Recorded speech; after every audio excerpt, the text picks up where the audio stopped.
Punya Mishra, delighted to have you with us today on the latest episode of Are We There Yet? Your bio, as I mentioned just before we started here, could take the whole show itself, but I'm going to cut it down to its essence so we can get to conversation. Reading from what is your longest bio on your own site, you're an Associate Dean of Scholarship and Innovation, a professor in the Division of Educational Leadership and Innovation in the Mary Lou Fulton Teachers College at Arizona State University, and a bunch of other good stuff. You also, as your viewers well know, have a wonderful podcast with some of your colleagues called the Silver Lining for Learning webcast, up to, I guess, 120 episodes now done on a weekly basis, right? And a magnificent paper for anybody watching this. If you want more, which I assume you will, check out the Silver Lining for Learning webcast as a bottom-up driver of global educational innovation paper that Punya and three others did for the Revista de Digital Politics in September, December 2021. With that said, let's get right to the heart of this. Think back to March 2020, when that awful moment happened and we heard this thing called COVID-19 was going to shut us down temporarily, and we might temporarily, for a few weeks maybe, be doing something called emergency remote learning. How did you and your learners and colleagues respond in those initial days and weeks to the challenge of going totally online in an environment where many students were just used to seeing you face to face? The bigger challenge actually for us was we have a lot of teacher candidates who are placed in schools who need that for their teacher certification, right? And suddenly everything is remote. What does it mean to place a student in a school? So it was literally, I mean, this is one of the most amazing things I think that we pulled off in, I would say, like 2 weeks, where we created this thing called Sun Devil Learning Labs, which was a series of YouTube channels which anybody in the world could tap into, which were lessons taught by our teacher education candidates. And that became their internship, so to speak.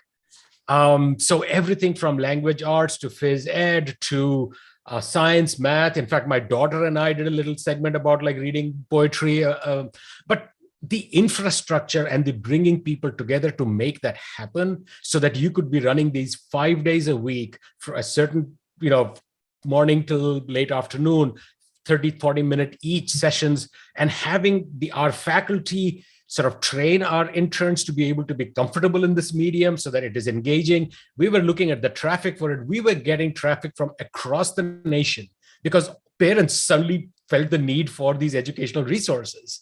And it was basically created literally, like I said, in 2 weeks, like the entire college, the digital learning team, led by Meredith, people from my office, sort of just, and teacher education working together to make that happen. So that was one of, I think, one of the significant sort of points of pride for us as a college, and for me personally to have been involved in that, which I think was pretty unique. Can you get specific about some of the techniques you use with an eye toward helping others who are struggling and saying, I don't know how to do this, I'm totally lost, and people feel isolated?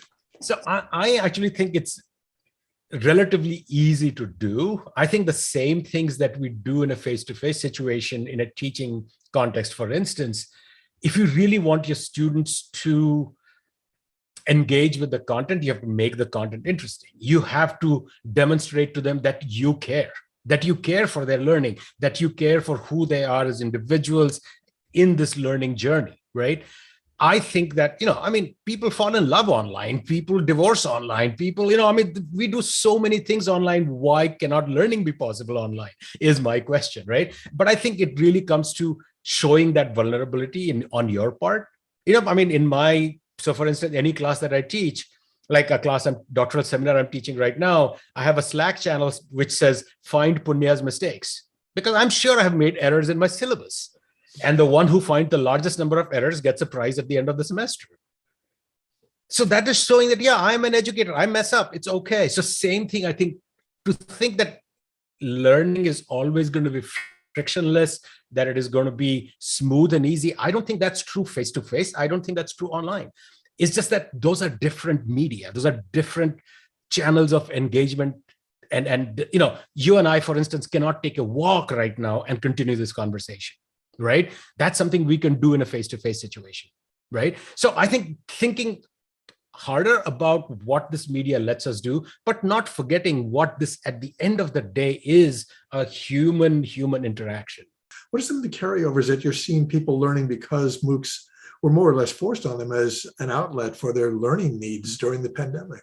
I don't think it's going to be one thing. It is going to be the futures of learning. Just as right now, there are many presents of learning, right? Learning at ASU is different from learning that's happening in a college in India or in Australia, which is different from a village in Bangladesh, right? All of these coexist at the same time. And they can be good in their own ways. So similarly, I think MOOCs will play a role in a certain way in that educational space.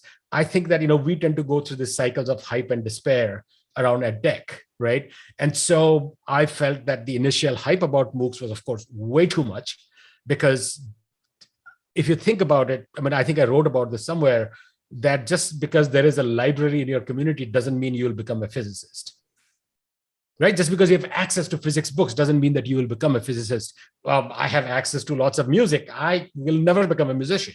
I just don't have that in me, right? Or I didn't find the right teacher, or I didn't find the right entry into that thing. So education and learning is much more complicated than I think the initial sort of hype around MOOCs made it out to be.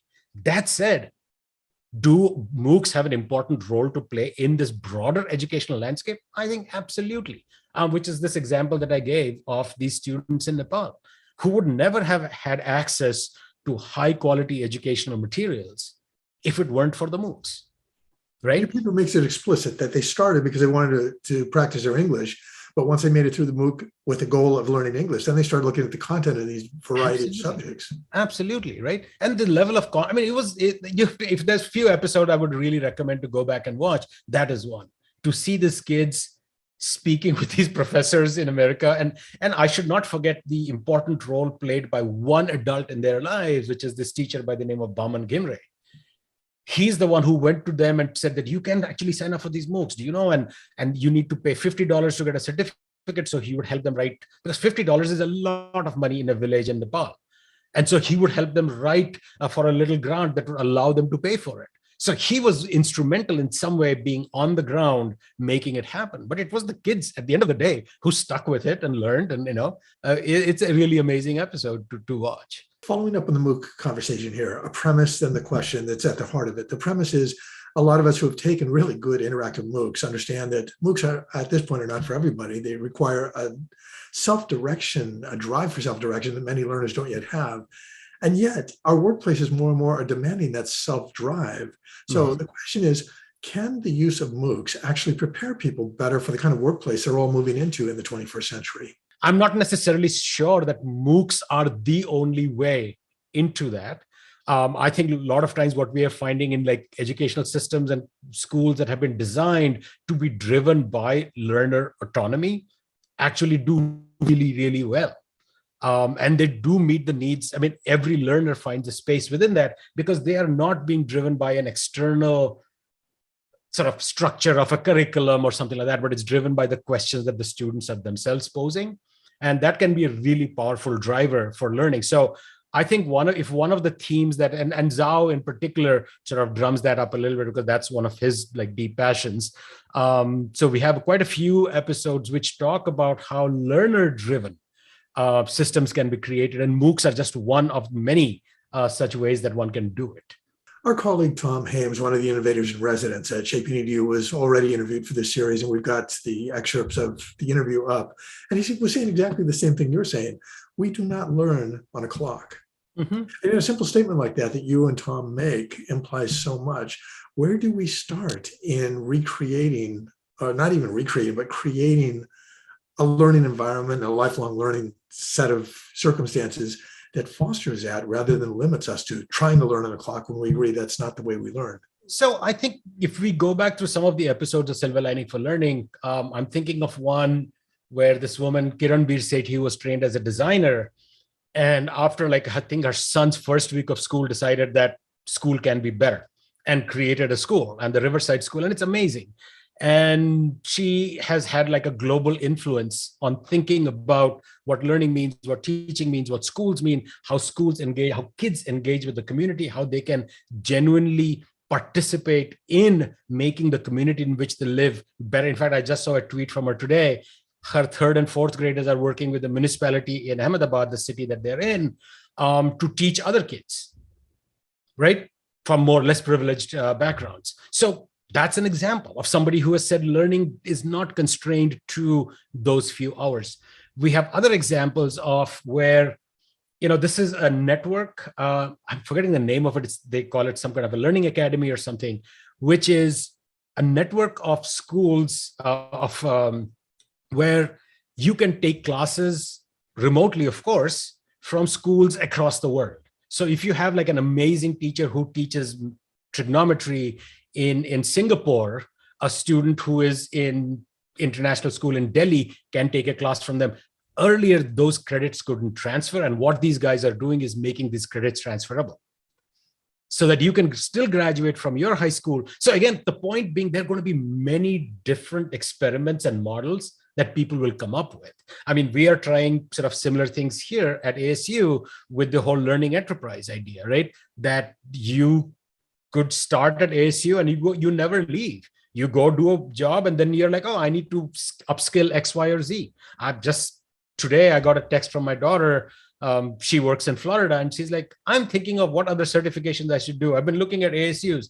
I'm like, oh, that's something that ASU is offering, that she could sit in Florida, do something around data analytics or something like that, just upskill herself, a year or so into the job without taking off 2 years to go get a master's degree.